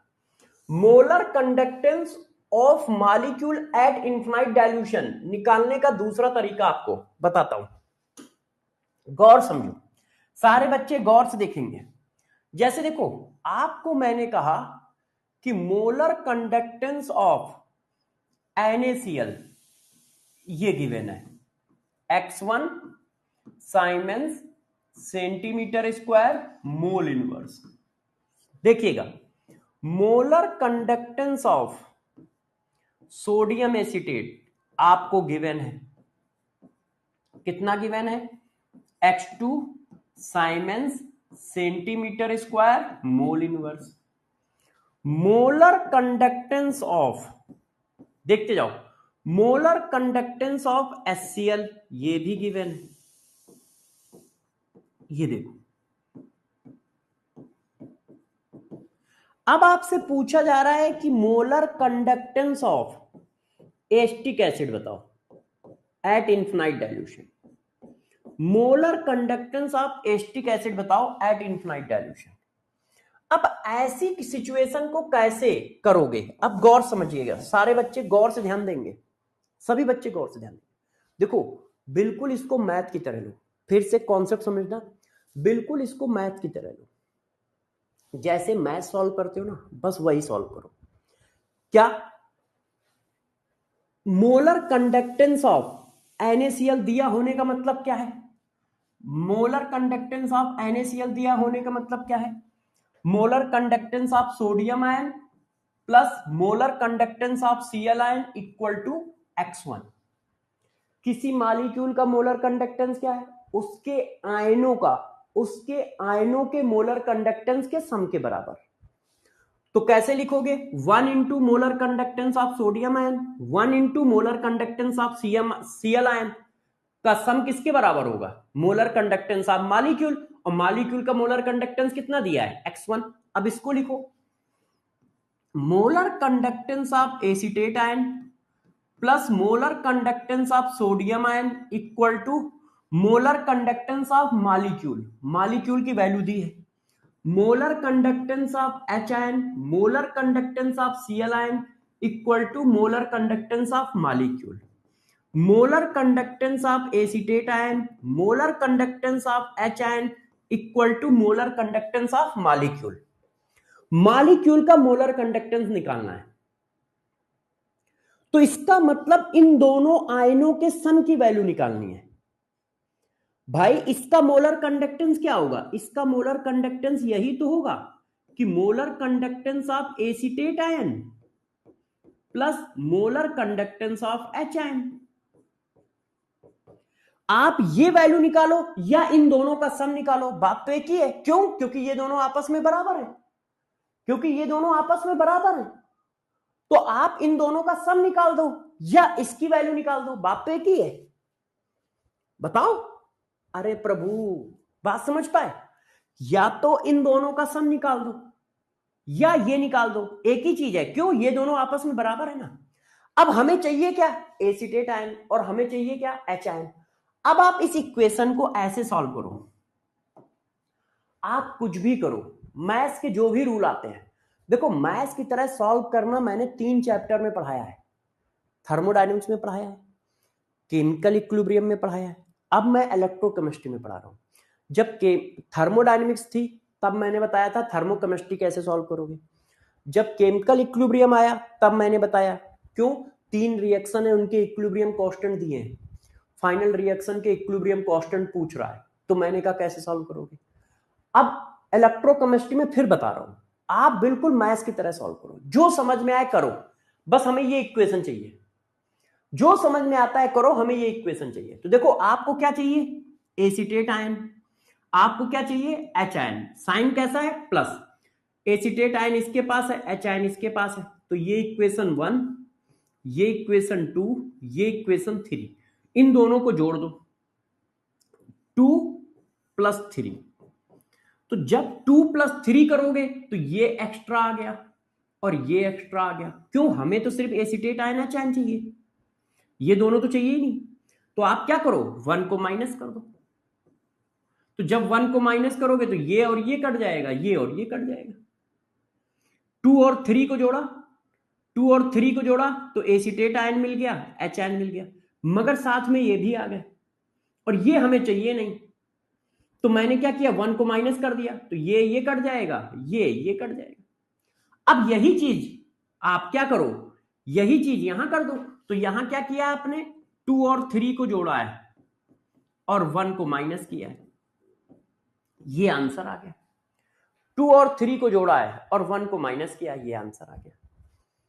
समझ पाए हो? मैंने एकदम डायरेक्ट कर दिया है, रोना धोना तो नहीं मचा है। रोना धोना मचा है तो कर लो, 2 और 3 को जोड़ लो। चलो पहली बार है, मैं कर देता हूं, पहली बार है मैं कर देता हूं। 2 और 3 को मैंने जोड़ दिया, ये देखो 2 और ये देखो 3, 2 और 3 को जोड़ दिया, ये देखो, और फिर 1 को माइनस कर दिया, ये देखो 1 को माइनस कर दिया। अब फिर जोड़, तो ये और ये कट गए, ये और ये कट गए, तो हमारा फाइनल क्या बचा? और यही हमें लाना था। तुमने जोड़ा है ना माइनस करके, ये देखो है। तो अभी तो मैं ऐसे कर रहा हूं, फिर मैं ये भी नहीं करूंगा। अब मैं देखो डायरेक्ट कैसे करूंगा, डायरेक्ट आंसर कैसे लिखूंगा। अभी तो मैं करके दिखा रहा था, अब मैं ये भी नहीं करूंगा। देखो मुझे क्या चाहिए? Acetate ion. मुझे क्या चाहिए? H ion. मुझे एसीटेट आयन चाहिए, एच आयन। एसीटेट आयन इसके पास है, एच आयन इसके पास है, इन दोनों को जोड़ दिया, इन दोनों को जोड़ दिया। इधर जुड़ेगा, इधर जुड़ेगा। जब इधर जुड़ा तो एसीटेट आयन आ गया, एच आयन आ गया, मगर ये एक्स्ट्रा हो गया, ये एक्स्ट्रा हो गया। इसके पास ये दोनों आयन है, ये एक्स्ट्रा हुआ, इससे कट जाएगा, ये एक्स्ट्रा हुआ, इससे कट जाएगा, तो इसको माइनस कर दिया, बस आंसर आ गया। इसको माइनस कर दिया, बस आंसर आ गया। अब क्या बचा? Acetate ion, H ion. Acetate ion HN, हमें HN चाहिए था, एसीटेट आयन चाहिए था, इसलिए इन दोनों को जोड़ा। जब जोड़ा तो ये ज्यादा हो गया, ये ज्यादा हो गया, इससे माइनस कर दिया। अब देखो एक क्वेश्चन और करके दिखाता हूं, एक क्वेश्चन और करके दिखाता हूं, जैसे आपकी दिमाग की बत्ती अच्छे से जल जाए। देखो मोलर कंडक्टेंस ऑफ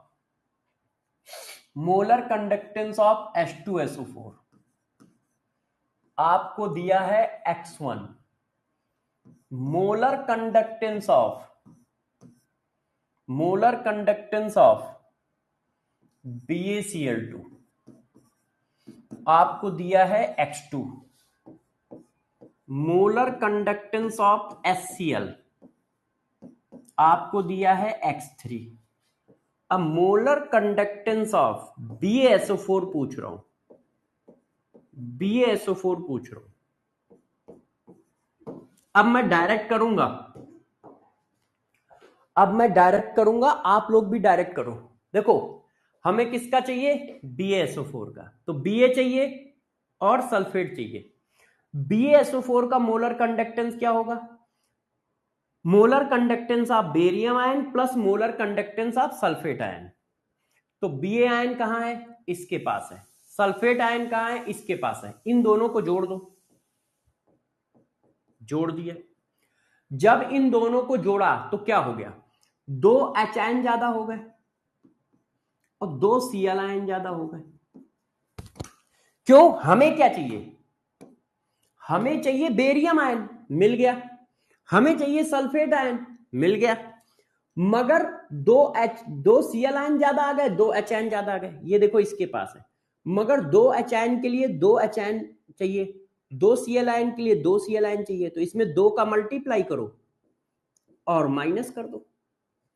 2 का मल्टीप्लाई किया तो 2 H आयन हो गया, 2 Cl आयन हो गया, ये इससे कट जाएगा, ये इससे कट जाएगा, आ गया।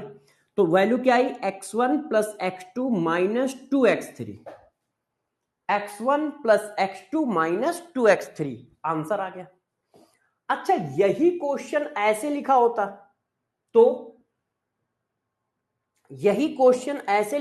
तो देखो गौर से सुनिएगा, देखिए equivalent conductance of H2SO4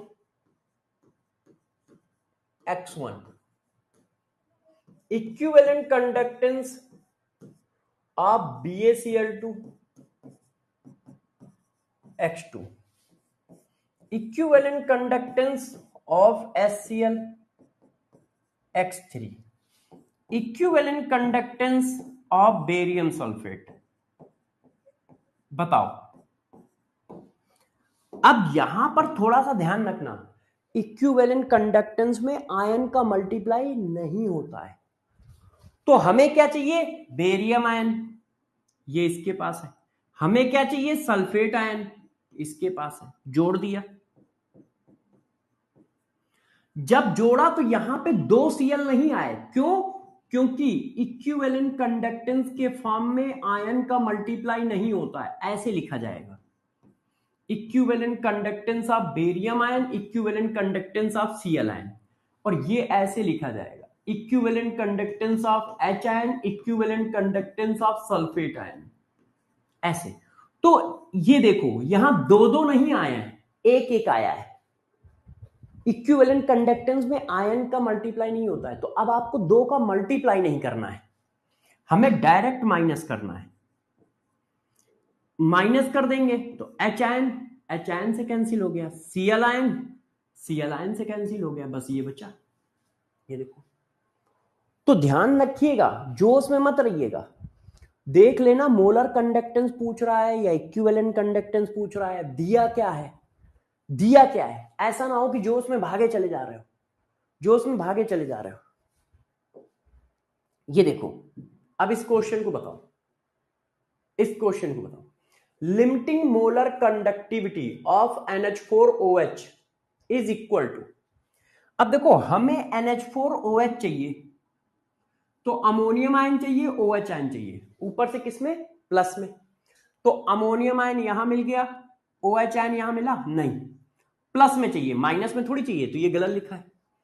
OH ion plus में चाहिए, अमोनियम आयन प्लस में चाहिए, माइनस में लिखा है, गलत हो गया। अमोनियम आयन मिल गया, OH आयन गलत है, ammonium ion plus OH ion होगा।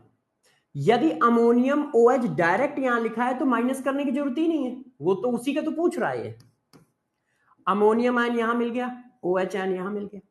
अब बचा क्या, Cl आयन और Na आयन, माइनस कर दिया तो Na आयन से आयन कट गया, Cl आयन से Cl आयन कट गया, तो ये आंसर है, ये आंसर है ना, ये आंसर है। बात समझ पाए कैसे किया भाई? हमें क्या चाहिए, अमोनियम आयन चाहिए, इसके पास है।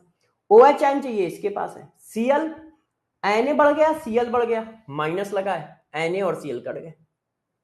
ये वाला क्यों गलत है? ये हो गया NH4OH।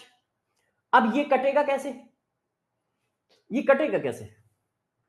Cl से Cl कट गया, अब बाकी क्या है, दो अमोनियम आयन, एक OH आयन और एक H आयन। ऐसा कंडक्टेंस थोड़ी बनना है। अब ये देखो, ये करो, ये क्वेश्चन करो, ये क्वेश्चन करो, equivalent conductance of NaCl, HCl और propane, sodium propanoate, sodium propanate at infinite dilution, this the equivalent conductance of propanoic acid। हमें क्या चाहिए, प्रोपेनेट आयन इसके पास है, हमें क्या चाहिए, H आयन इसके पास है, तो इन दोनों को जोड़ दो, इन दोनों को जोड़ दो।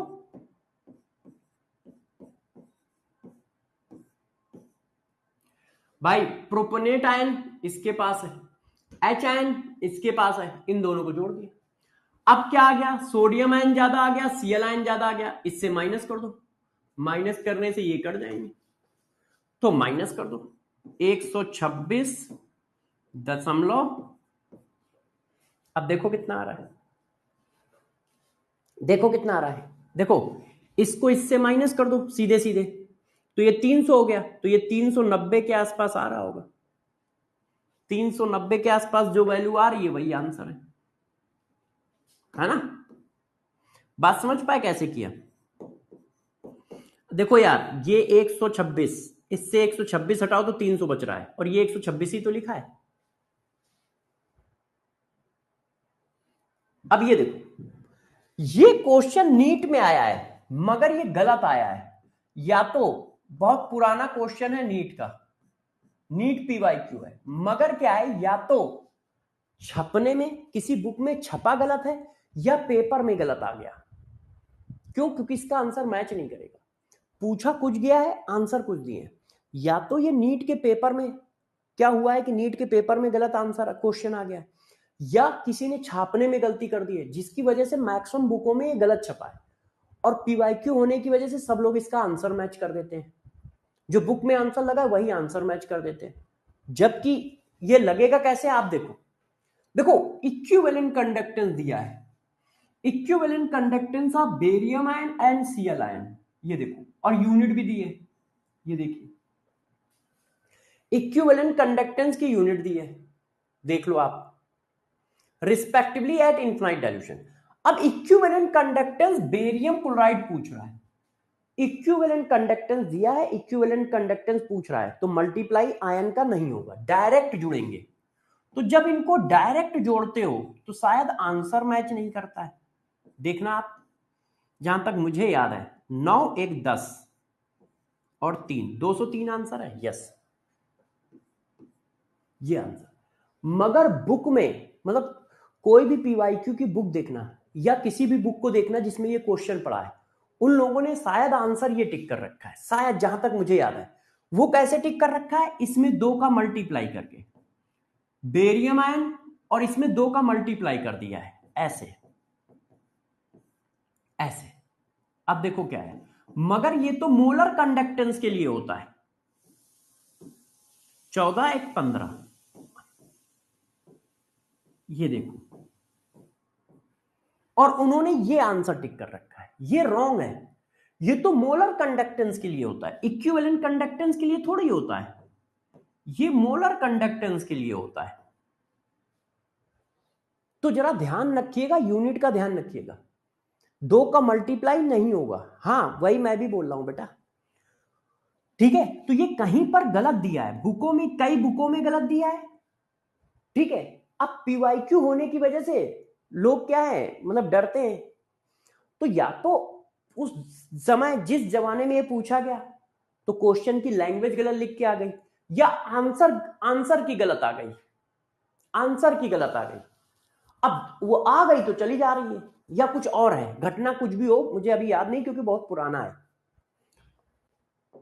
ये देखो, अब जरा देखो यार बच्चों, अब इसकी बात करते हैं, डरना नहीं। अब हम इसकी बात करते हैं, सॉल्बिलिटी ऑफ स्प्रिंगली सॉल्युबल सॉल्ट। अब बस छोटा सा टॉपिक रह गया बेटा, सीएचडी मैं लिख दूंगा, यदि क्लास ओवर भी हो जाएगी तब भी आपको सीएचडी लिखा मिलेगा, मैं लिख के छोड़ दूंगा, है ना, मतलब लिख के पीपीटी में दे दूंगा। यदि क्लास ओवर भी हो गई तब भी आपको सीएचडी लिखा हुआ मिलेगा, आप बिल्कुल परेशान मत होइएगा, ठीक है। हाँ, अब देखो solubility of sparingly soluble salt. Sparingly soluble salt का मतलब क्या होता है, मैंने आयनिक इक्विलिब्रियम में पढ़ाया था, यदि किसी को याद हो। याद है बच्चों किसी को? स्प्रिंगली सॉल्युबल सॉल्ट का मतलब क्या होता है जरा बताओ, मैंने पढ़ाया है, याद हो तो। क्या होता है स्प्रिंगली सॉल्युबल सॉल्ट का मतलब? Very very less soluble in solution. जिनकी सॉल्बिलिटी ना के बराबर होती है उनको स्प्रिंगली सॉल्युबल सॉल्ट कहते हैं। अच्छा, अब कॉन्सेप्ट समझो,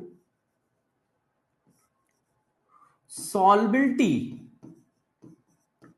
सॉल्बिलिटी की value, solubility in term of mole per litre. यदि सॉल्बिलिटी मोल पर लीटर दी है तो इसका मतलब वो मोलरिटी के बराबर है, molarity of solution, molarity of solution के बराबर है। मतलब सॉल्बिलिटी इक्वल टू है मोलरिटी, मगर ये सॉल्बिलिटी कौन सी है? मोल पर लीटर वाली सॉल्बिलिटी है। तो इसका मतलब ये जो फार्मूला लिखा है, गौर से देखो, ये जो फार्मूला लिखा है, ये, इसको आप ऐसे भी लिख सकते हो सॉल्बिलिटी के टर्म में, इसको आप सॉल्बिलिटी के टर्म में ऐसे भी लिख सकते हो, ऐसे। ये देखो, ये देखिए, ये देखिए, वेयर, वेयर एस क्या है? सॉल्बिलिटी ऑफ सॉल्ट। एस क्या है? सॉल्बिलिटी ऑफ सॉल्ट या मॉलिक्यूल, जो भी है, सॉल्बिलिटी ऑफ सॉल्ट या मॉलिक्यूल। तो आप m को s से रिप्लेस कर सकते हो, मगर ये ध्यान रखना इस सॉल्बिलिटी की यूनिट मोल पर लीटर है। इस सॉल्बिलिटी की यूनिट क्या है? मोल पर लीटर। अब मोल पर लीटर सॉल्बिलिटी को यदि ग्राम पर लीटर की सॉल्बिलिटी में कन्वर्ट करना है तो कैसे लिखोगे? देखो मैंने क्या किया, मैंने बताया कि स्प्रिंगली सॉल्युबल सॉल्ट का मतलब है जिनकी सॉल्बिलिटी बहुत कम है। तो सॉल्बिलिटी ऑफ सॉल्ट जो होती है वो मोल पर लीटर। यदि सॉल्ट की सॉल्बिलिटी मोल पर लीटर में कैलकुलेट कर रहे हो तो यही तो मोलरिटी होती है, मोलरिटी भी तो मोल पर लीटर ही है। और मोलरिटी भी किसकी निकालते हो? सॉल्युबल पार्ट की निकालते हो ना, इनसॉल्युबल पार्ट की मोलरिटी थोड़ी आती है। क्यों? डेफिनेशन क्या है? Total mole of solute dissolve in solution. तो ये सॉल्बिलिटी जो है वही मोलरिटी है, यदि सॉल्बिलिटी वैल्यू मोल पर लीटर में है तो इसलिए मोलरिटी की जगह मैंने सॉल्बिलिटी लिख दिया। अब ग्राम पर लीटर सॉल्बिलिटी को मोल पर लीटर सॉल्बिलिटी में कैसे कन्वर्ट करते हैं? देखो ये ग्राम पर लीटर सॉल्बिलिटी है, तो यदि आप मॉलिक्यूलर वेट का मल्टीप्लाई कर दो तो मोल पर लीटर सॉल्बिलिटी किसमें चली जाएगी? ग्राम पर लीटर में। अब ये देखो मोल पर लीटर है, अब मोल को ग्राम कैसे बनाओगे बताओ जरा? मोल को मास कैसे बनाया जाता है? मॉलिक्यूलर वेट का मल्टीप्लाई करके। मोल को मास कैसे बनाया जाता है? मॉलिक्यूलर वेट का मल्टीप्लाई करके। है, मोल को मास कैसे बनाया जाता है? मॉलिक्यूलर वेट का मल्टीप्लाई करके। अब ये देखो, देखो मैं आपको लिख देता हूं, इस कॉन्सेप्ट पर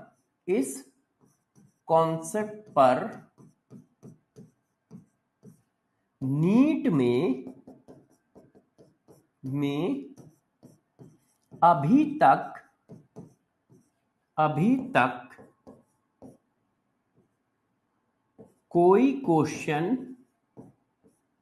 कोई क्वेश्चन नहीं आया है।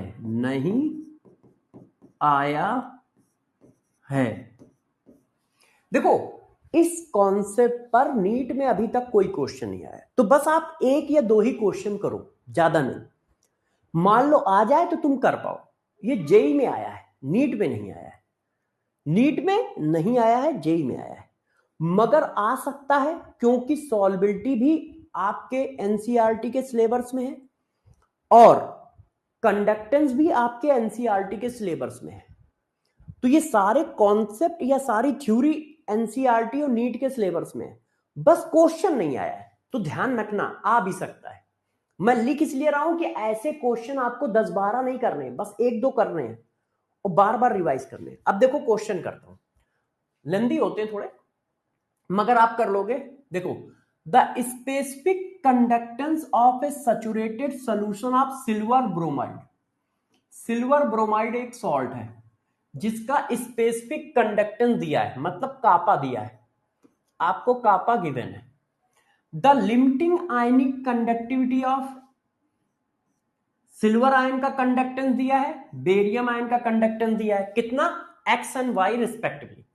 The solubility of silver bromide in, देखो ग्राम पर लीटर में पूछ रहा है, सॉल्बिलिटी ग्राम पर लीटर में पूछ रहा है, इज। तो आप क्या करो, आप निकाल दो सॉल्बिलिटी किसमें? मोल पर लीटर में। कैसे? इस फार्मूले से। ये देखो, अब सिल्वर ब्रोमाइड की सॉल्बिलिटी निकालो, तो सिल्वर ब्रोमाइड का मोलर कंडक्टेंस रखना पड़ेगा। तो देखो मैंने लिखा, आपको मोलर कंडक्टेंस कैसे मिलेगा? इन दोनों का सम करके। मॉलिक्यूल का कंडक्टेंस उनके आयनों के कंडक्टेंस के सम के बराबर होता है ड्यू टू पोलर चला। तो इसका कंडक्टेंस कितना आया? Molar conductance of AgCl AgBr at infinite dilution, conductance of silver ion, conductance of Br ion, conductance of silver ion, conductance of Br ion. तो ये वैल्यू आ गई। कापा की वैल्यू कापा है, 10 की पावर 3 की वैल्यू 10 की पावर 3 है, तो सॉल्बिलिटी निकल आई। तो सॉल्बिलिटी की वैल्यू क्या आ गई? कापा इंटू 10 की power 3 upon X plus Y. अब ये जो सॉल्बिलिटी आई है ये मोल पर लीटर में आई है, सॉल्बिलिटी इन ग्राम पर लीटर बनाओ। तो मोल पर लीटर सॉल्बिलिटी को ग्राम पर लीटर सॉल्बिलिटी बनाने के लिए क्या करोगे? मॉलिक्यूलर वेट का मल्टीप्लाई। इसका मॉलिक्यूलर वेट कितना है? 188। ये देखो, ये जो सॉल्बिलिटी आई है ये मोल पर लीटर में आई है, और इसको ग्राम पर लीटर बनाने के लिए मैंने क्या किया? मॉलिक्यूलर वेट का मल्टीप्लाई। अब देखो आंसर कहां है? Kappa into 1000, kappa into 1000 into 188 divided by X plus Y. तो ऐसा क्वेश्चन आ सकता है, ऐसा क्वेश्चन आपके पेपर में आ सकता है। अभी तक आया नहीं है, मगर आ सकता है, क्योंकि देखो कोई कैलकुलेशन नहीं है, कोई कैलकुलेशन नहीं है। कैलकुलेशन है सिंपल है, देखो अब वो तो मैंने फार्मूला 3 बार लिख दिया है, तो कोई कैलकुलेशन नहीं है, आ सकता है। ठीक है, अब last and final heading, conductance portion पूरा खत्म। Degree of dissociation in term of conductance. Degree of dissociation in term of conductance क्या होता है जरा समझो। डिग्री ऑफ डिसोसिएशन मतलब अल्फा। कंडक्टेंस के टर्म में अल्फा क्या होता है जरा ध्यान दीजिए, देखो गौर से देखिए, conductance at finite concentration, finite concentration मतलब लैम्डा एम वी, उसी मालिक्यूल का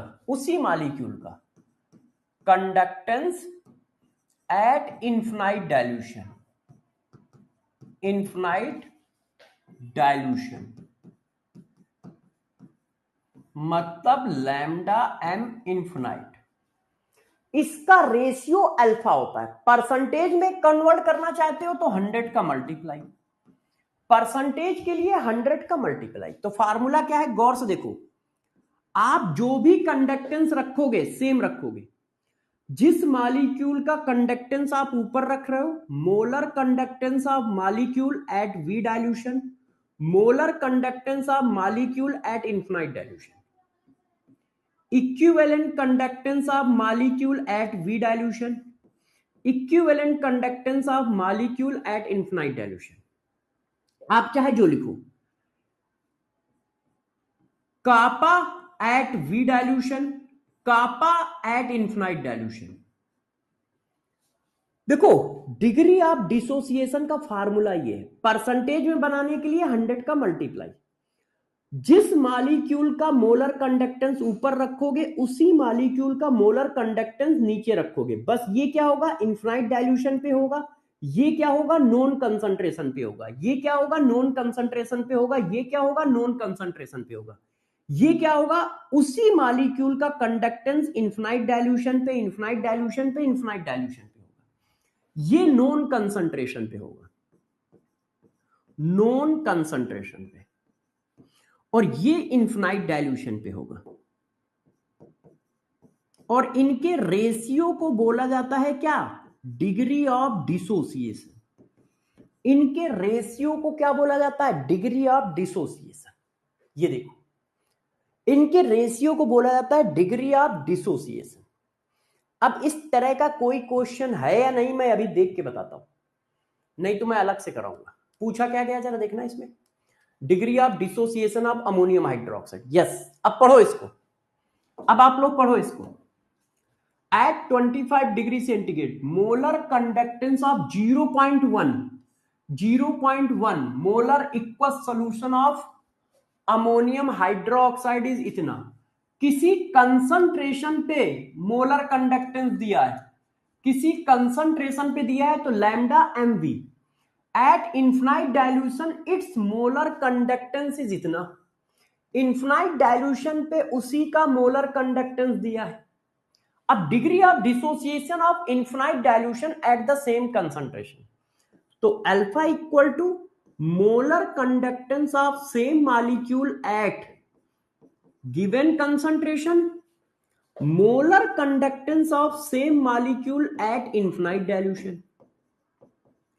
तो किसी कंसंट्रेशन पे उसकी वैल्यू कितनी है, 9.54, और इन्फिनाइट डाइल्यूशन पे उसकी वैल्यू कितनी है, 238।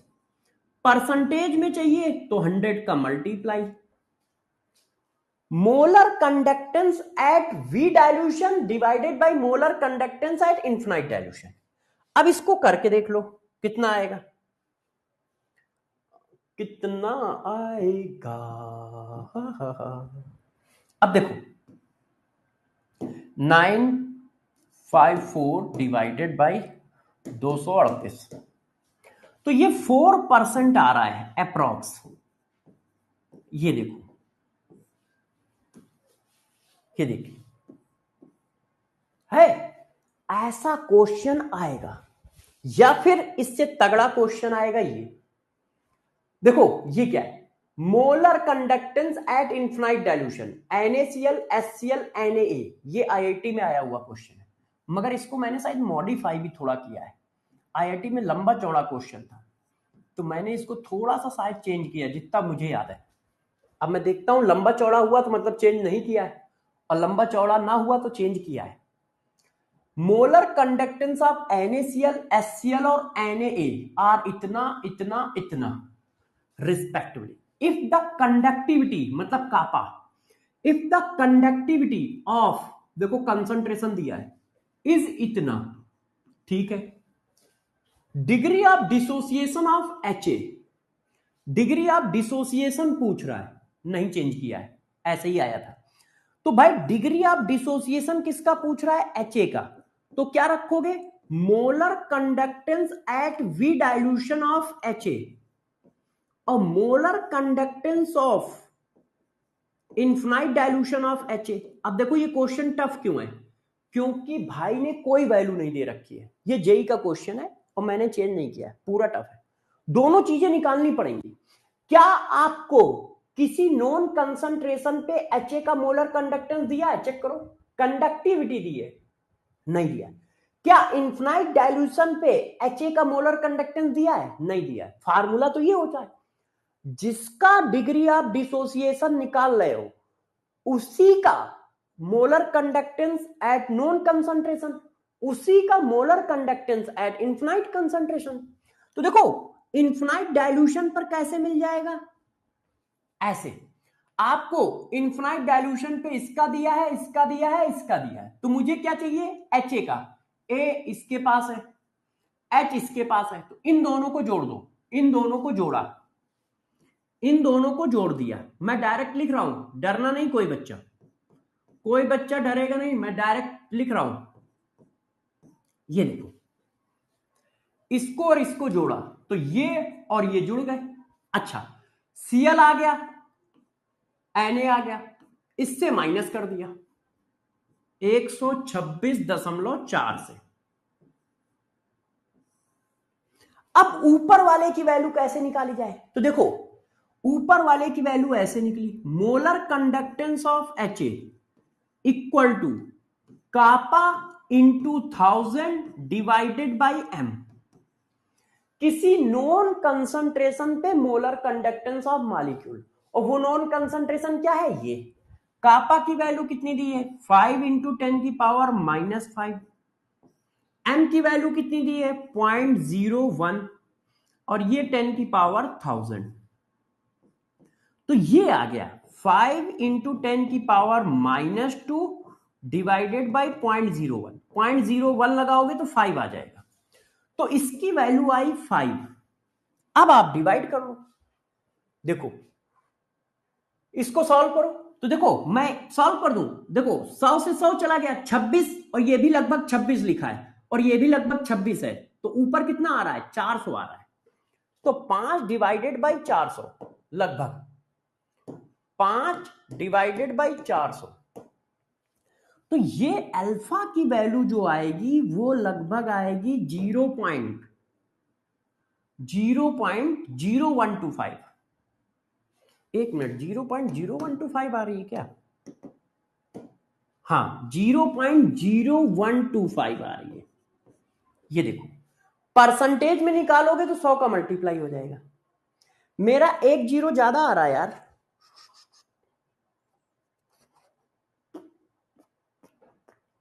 यहां पे एक जीरो कम लगा है क्या? चेक करना बच्चों, यहां पे एक जीरो कम लगा है क्या? अच्छा, यहां पे कंसंट्रेशन गलत लिख दिया है. बहुत सही, एक बच्चे ने बताया सर आपने कंसंट्रेशन गलत लिखा है. हाँ सही है, सही है, सही है, इसीलिए मेरा आंसर गलत आ रहा था. तो ये 50 हो जाएगा, ये 50 हो जाएगा. तो अब जो है ये आएगा, ये देखो. और परसेंटेज में कितना आ जाएगा?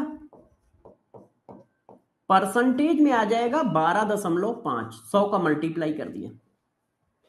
ये देखो, अब ये इसका टफेस्ट फॉर्म है, ये इसका टफ फॉर्म है. क्यों? दोनों में किसी की वैल्यू नहीं दी है, दोनों की वैल्यू निकालनी पड़ी है.